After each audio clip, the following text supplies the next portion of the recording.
Hello everyone, कैसे हैं आप लोग। स्वागत है आपका खान ग्लोबल स्टडीज़ के यूट्यूब चैनल पर। मैं आपका जीएस मेंटर ज्ञान प्रकाश झा आपके सामने हाजिर हूँ एक इम्पॉर्टेंट सब्जेक्ट पर डिटेल एनालिसिस लेकर। दोस्तों, अभी आप लोग सुन रहे होंगे 9 सितंबर 2025 को सुप्रीम कोर्ट ने एक डिसीजन दिया एक केस में, और जिसके तहत उन्होंने कहा कि जो एससी एसटी ओबीसी जो है वो जनरल कैटेगरी के अंदर जो मतलब सीट है रिजर्वेशन का, अगर वो लाभ लेते हैं तो वो जनरल कैटेगरी के सीट में नहीं जा सकते। और इस मतलब केस को लेकर के बड़ा बच्चों में कन्फ्यूज़न है, बड़ा लोगों में कन्फ्यूज़न है। इसको लेकर के हम डिटेल में क्या करते हैं, चर्चा करते हैं। और यहाँ पर देखिए सुप्रीम कोर्ट का ही जो जजमेंट का लेटर है वही पीछे लगा हुआ है। ये केस क्या है, पहले इस केस का नाम आपके लिए इंपॉर्टेंट है। ये केस है union of India and others versus सजीव राय। अब ये सजीव राय कौन है, क्या है, इसके ऊपर हम डिटेल में चर्चा करते हैं। देखिए एक्चुअली में क्या होता है ना कि बात होती है कब की बात हो, पहले इसका बैकग्राउंड समझते हैं, इस केस का क्या बैकग्राउंड है। तो आपको पता है एक एग्जाम कंडक्टिंग एजेंसी है एसएससी, जिसके लिए आप लोग प्रिपेयर भी कर रहे हैं। और ये कई प्रकार के एग्जाम को क्या कराती है, कंडक्ट करवाती है। एसएससी जो है आपका सीजीएल का एग्जाम लेती है, सीएचएसएल का एग्जाम लेती है, और इसी तरह एक एग्जाम होता है जीडी कांस्टेबल का, है ना। तो जीडी के लिए नोटिफिकेशन निकालती है ये 2015 में, है ना।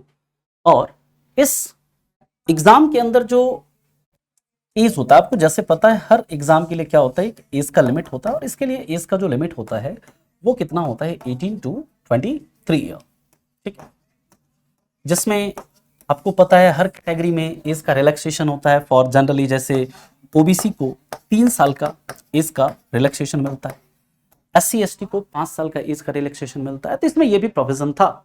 कि जब ये वैकेंसी आई, जब नोटिफिकेशन आया, तो इसमें यह कहा गया कि जो एज होगा फॉर अनरिजर्व यानी यूआर के लिए, जैसे आप जनरल कैटेगरी में बोलते हैं, उसके लिए जो एज लिमिट है 18 टू 23 ईयर है। साथ ही साथ ओबीसी के लिए जो एज लिमिट होगा, ओबीसी को 3 साल का एज रिलैक्सेशन मिलेगा। अब क्या होता है इसमें, जब रिजल्ट आता है तो एक तो कैंडिडेट होता है सजीव रॉय,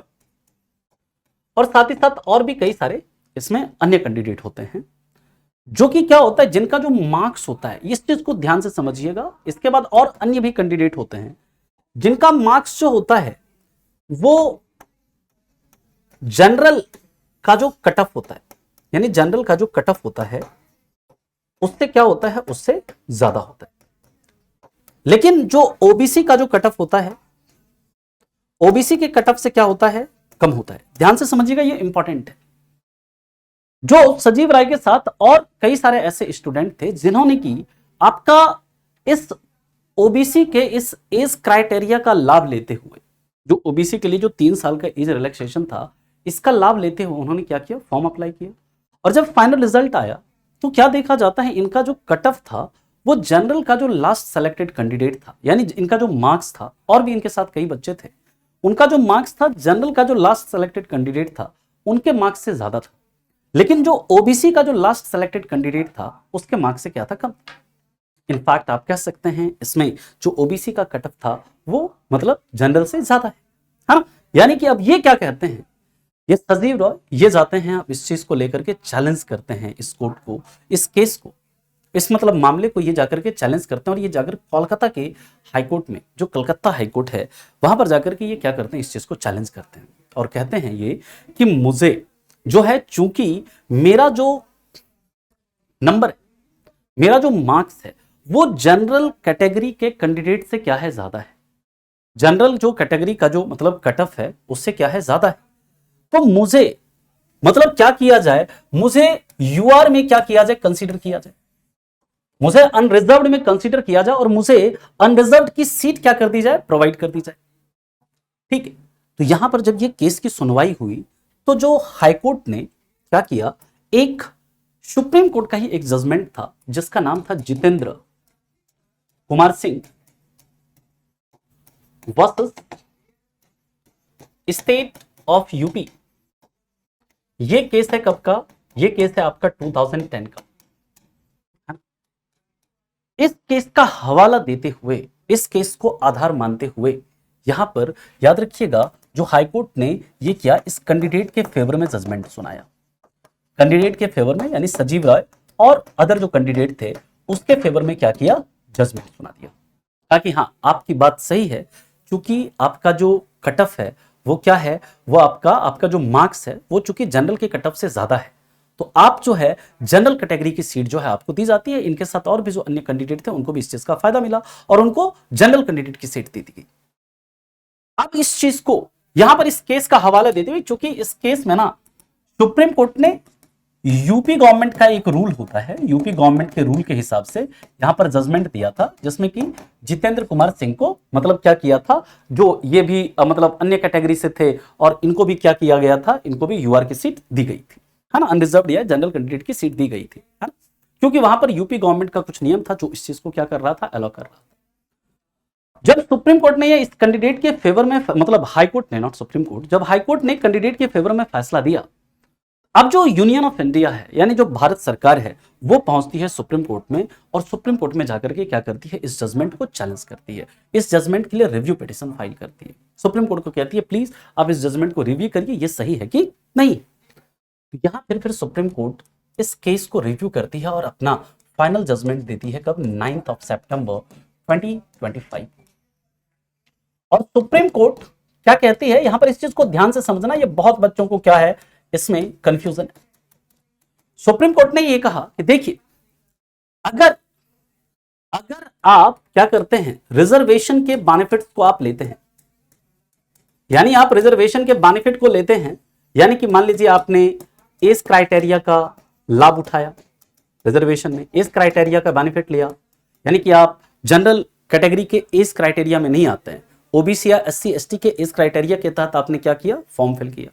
आपने फॉर्म फिल करते समय आपने उस फी का जो भी मतलब होता है ना कि जनरल के लिए फी कुछ अलग है, ओबीसी के लिए कुछ अलग है, एससी एसटी के लिए अलग है, उसका अगर आपने लाभ उठाया, ठीक, तो आपको रिजर्वेशन का लाभ मतलब तब आप मतलब यू आर या अनरिजर्व्ड या जनरल कैटेगरी के सीट में, तभी आप जनरल कैटेगरी की सीट को क्या कर सकते हैं, उसमें आप सिलेक्शन ले सकते हैं यदि वो जो नोटिफिकेशन जारी हुआ है, जो भी जॉब का नोटिफिकेशन है, उस नोटिफिकेशन में अगर आपका जो रिजर्व्ड, उससे अगर आपको यूआर में माइग्रेशन को अलाउ कर रहा है, यानी कि अगर नोटिफिकेशन में यह लिखा गया है कि अगर आप रिजर्वेशन का बेनिफिट लेते हुए अगर आप सेलेक्ट होते हैं और सेलेक्ट होने के बाद अगर आपका जो मार्क्स है वो यूआर से अधिक है, तो आपको यूआर में कंसीडर किया जाएगा, यानी कि आपको रिजर्व्ड कैटेगरी से आपको अनरिजर्व्ड कैटेगरी में क्या कर दिया जाएगा, माइग्रेट कर दिया जाएगा। अगर ये नोटिफिकेशन में मेंशन है, अगर जो अधिसूचना आई है उसमें अगर ये चीज मेंशन है, तो आपको रिजर्वेशन का लाभ मिलेगा। तब तो मतलब तो फिर क्या कर सकते हैं, तो फिर आप मतलब रिजर्व से अनरिजर्व्ड कैटेगरी में जा सकते हैं, तब आपको जनरल कैटेगरी की सीट दे दी जाएगी। लेकिन सुप्रीम कोर्ट ने यहां पर यह कहा कि अगर नोटिफिकेशन इस चीज को अलाउ नहीं करता है, यानी अगर नोटिफिकेशन है और नोटिफिकेशन में कहा गया है कि migration is not allowed from reserved category to UR category, अगर ये अलाउ नहीं करता है तो आपको रिजर्वेशन का फिर जो मतलब आप अगर रिजर्व सीट से वो जाते हैं, रिजर्व कैटेगरी से आपने फॉर्म की फिल किया है, रिजर्वेशन का आपने बेनिफिट लिया है और आपके मार्क्स अगर जनरल कैटेगरी या अनरिजर्व्ड कैटेगरी से क्या है, ज्यादा है, यानी कि उसके कट ऑफ को अगर आप पार करते हैं, तो आपको अगर नोटिफिकेशन इस चीज को अलाउ नहीं कर रहा है, नोटिफिकेशन अगर इस माइग्रेशन को अलाउ नहीं कर रहा है, तो आपको इस रिजर्वेशन का मतलब इस मतलब जो यूआर की जो सीट है या जो जनरल कैंडिडेट की जो सीट है वो आपको नहीं दी जाएगी। ये सिंपल जजमेंट दिया है किसने, सुप्रीम कोर्ट ने। अब देखिए यहां पर आपको यह चीज याद रखना है कि जैसे इस केस में क्या हुआ, जो सजीव रॉय मतलब union of India and others versus सजीव रॉय केस है, इसमें क्या हुआ, इसमें एक्चुअली जो एसएससी का नोटिफिकेशन था ना, जीडी वाला, एसएससी का जीडी का जो नोटिफिकेशन था उसमें इस तरह का माइग्रेशन अलाउ नहीं था। उसमें साफ साफ नोटिफिकेशन में लिखा हुआ था कि अगर आप रिजर्वेशन का बेनिफिट लेते हुए फॉर्म फिल करते हैं और रिजर्वेशन का बेनिफिट लेते हुए अगर आप क्या करते हैं, सेलेक्ट होते हैं, मतलब अगर आपका रिजल्ट होता है और अगर आपका मान लीजिए कि जनरल के कट ऑफ से अगर आपका मार्क्स ज्यादा है तो आपका रिजल्ट, फाइनल रिजल्ट आने के बाद आप अपना जो है कैटेगरी आप चेंज नहीं कर सकते, यानी कि आपका माइग्रेशन जो है वो अलाउ नहीं होगा। यानी कि आप रिजर्वेशन से अगर आपने फॉर्म फिल किया है, रिजर्व्ड कैटेगरी से अगर आपने फॉर्म फिल किया है, तो आपको जो रिजर्व्ड कैटेगरी के लिए जो सीट है उसी से आपका सिलेक्शन होगा। आप उसके बाद यूआर कैटेगरी की सीट नहीं ले सकते। उसमें साफ साफ ये चीज क्या था, मेंशन था। और इस मतलब उस नोटिफिकेशन का हवाला देते हुए सुप्रीम कोर्ट ने कहा कि अगर इस तरह का कोई चीज होता है, अगर नोटिफिकेशन में माइग्रेशन अलाउ है, तो आपको मतलब यूआर कैटेगरी की सीट दी जाएगी, भले ही आपने रिजर्व्ड कैटेगरी से ही फॉर्म क्यों नहीं फिल किया हो। लेकिन अगर नोटिफिकेशन जो अधिसूचना है अगर वो इस चीज को अलाउ नहीं करता है, अगर वो इस तरह का माइग्रेशन को अलाउ नहीं कर रहा है, तो आप जो है भले ही आपका जो स्कोर है, आपका जो मार्क्स है वो जनरल कैटेगरी के कैंडिडेट से ज्यादा है, जनरल के कट ऑफ को अगर आप पार कर रहे हैं, फिर भी आपको रिजर्व्ड कैटेगरी से ही क्या किया जाएगा, आपको सिलेक्शन दिया जाएगा, रिजर्व्ड कैटेगरी की ही सीट आपको दी जाएगी, यानी कि यूआर की सीट अगर आपको नहीं दी जाएगी। तो it depends totally on notification में वो चीज दिया है या नहीं दिया। अगर नोटिफिकेशन अलाउ करता है तो आपको बेनिफिट मिलेगा, यानी आप यूआर की सीट ले सकते हैं। लेकिन अगर नोटिफिकेशन इस चीज को अलाउ नहीं करता है, अगर नोटिफिकेशन में ये चीज नहीं लिखी गई है, माइग्रेशन को अलाउ नहीं किया गया है, तो आपको उस रिजर्वेशन मतलब कि आप जो है जनरल कैटेगरी की सीट को आप नहीं ले सकते हैं, अगर आपने रिजर्वेशन के बेनिफिट को लिया है तो। ये था पूरा का पूरा जजमेंट। तो आप लोग चाहते चाहते आप लोग ये कमेंट में जरूर बताइएगा कि जो हमारे संविधान के अंदर जो गवर्नमेंट जॉब्स में यानी सरकारी नौकरियों में जो एससी, एसटी तथा ओबीसी को जो आरक्षण दिया गया है, वो हमारे संविधान के किस अनुच्छेद के तहत दिया गया है, ये आप लोग कमेंट में जरूर बताएंगे। बाकी ये आपको इन्फॉर्मेशन कैसा लगा ये भी आप लोग कमेंट में जरूर बताइएगा। Thank you so much. मिलते हैं ऐसे किसी अन्य इन्फॉर्मेशन के साथ, तब तक के लिए थैंक यू।